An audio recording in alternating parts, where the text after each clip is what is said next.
It's Brian Wilson and Larry O'Connor, and on the line right now, you know her, you love her, you can't live without her, Ann Coulter. By the way, Ann is going to be in town for a book hosting party tonight at the Daily Caller. And I also hear, Ann, that you're going to be on The View later this morning, so it's going to be like you versus Jenny McCarthy. That's a throwdown for the ages. I can't wait. I'm so excited, and just think those gals are braver than anyone at the Today Show or Good Morning America. Yeah, have you been getting resistance from the other shows? Well, I haven't been on any of on any network shows. So once again, The View comes through for me, Wow. and I love those gals. That's interesting.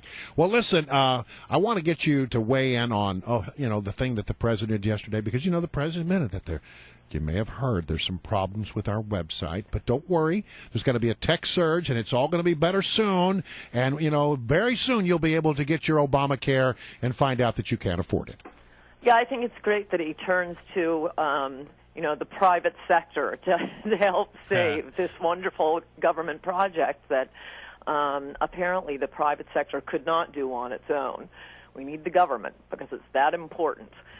Except this is exactly what conservatives have said the problem is. Everything done by the government gets more expensive and worse over time. Everything done by the private sector gets better and cheaper over time.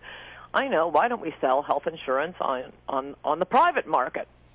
What a concept. Ann Coulter is our guest. Of course, her new book, Never Trust a Liberal Over Three, especially a Republican. It's out now, and she's going to be here in Washington at the Daily Caller. You can get the information. You can join and meet Ann tonight at the book signing at the Daily Caller offices. Go to WMAL's Morning Show page or follow us on Twitter, WMAL Mornings. You'll get the info. And when you get down here, it's going to be culture shock for you, because last night you said that the government shutdown was handled beautifully and magnificently by the GOP. Yeah. When you get down here inside the Beltway, you're going to hear something very different. Everyone here thinks that it was a disaster for the ages. It was the Hindenburg and the Titanic wrapped into one.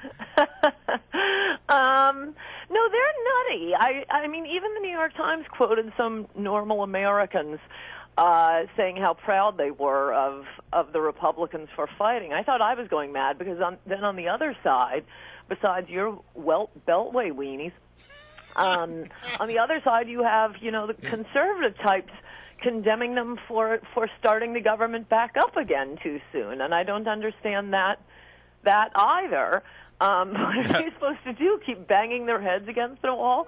They made a fantastic point. They established Republicans as the anti-Obamacare party. Vote for us, and we'll rid you of this plague. That was terrific. And just one thing. Those latest two polls were totally phony about Republicans being more hated than chicken pox. Right. They were polls of all adults, and any pollster will tell you that is meaningless. You need to poll likely voters. All adults include people who watch nothing but The View. Not that there's anything wrong with The View, no. But they're not going to remember to vote. They don't know what day Election Day is. You were, last time you were here, you said some rather, I think, positive things about Mitch McConnell. And there are many who listen to this program who think that, Mitch McConnell, because he was willing to have a negotiation and come up with some solution, is the devil incarnate.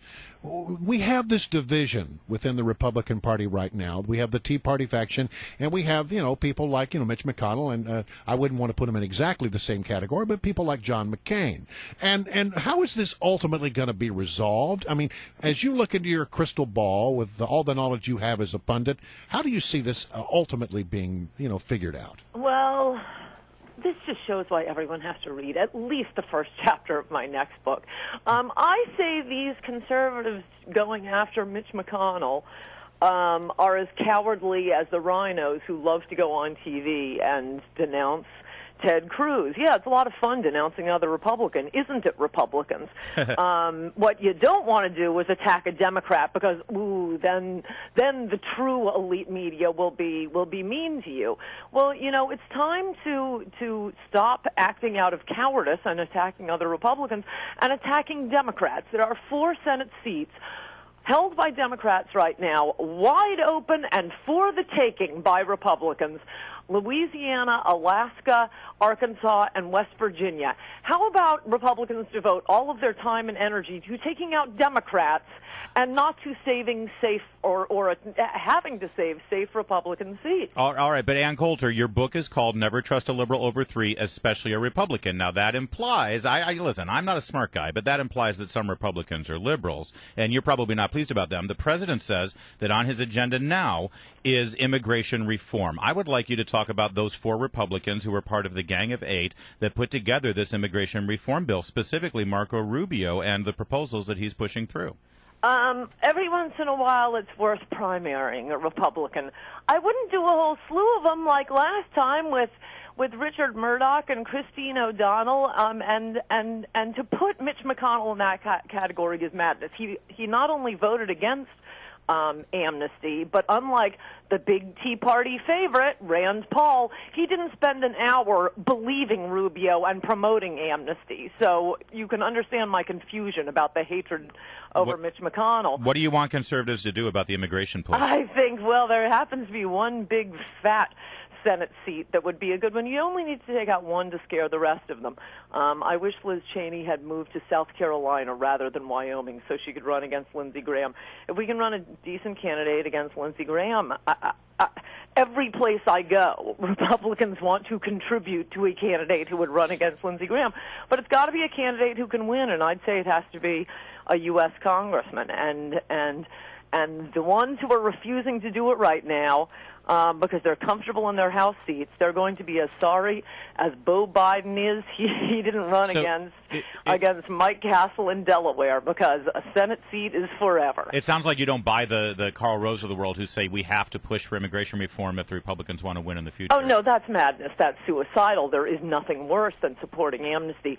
I'm just saying, look, the other one you could take out, there are only 2 who are up for re-election this year, Lamar Alexander and Lindsey Graham.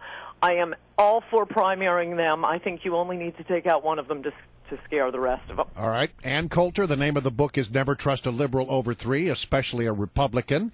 You're going to have a book party tonight at the Daily Caller. You can go to WMAL Mornings to get the party details. That's our Twitter account, at WMAL Mornings. And look, it's always a pleasure having you, Ann. Yeah, you guys are coming, aren't you? I'll be there tonight, absolutely. Yeah, Ann. I might actually put on a suit and go downtown. Uh-oh. I'm not. Hey, don't count on a suit from me. I will not wear a suit. In fact, I'll be lucky. Never would, Larry.